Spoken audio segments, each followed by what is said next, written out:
angle A and angle B are supplementary angles and measure of angle A equals to x, then which equation can be used to find measure of angle B, which is denoted by y?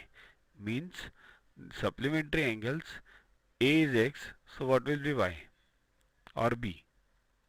Firstly, understand the difference between supplementary and complementary angles. Complementary angles means they add up to 90 degrees, means this right angle and these two angles are complementary. If one is 38, other one will be 90 minus 38, that is 52. Similarly, supplementary angles add up to 180 degrees, means these two angles are supplementary. If one angle is 52 degrees, other will be 180 minus 52, that is 128 degrees. So remember the difference, complementary 90, supplementary 180.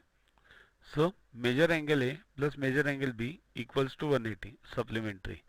A is what x, B is what y, equals to 180. So we have to find y now. Y equals to 180 minus x. So that is the answer.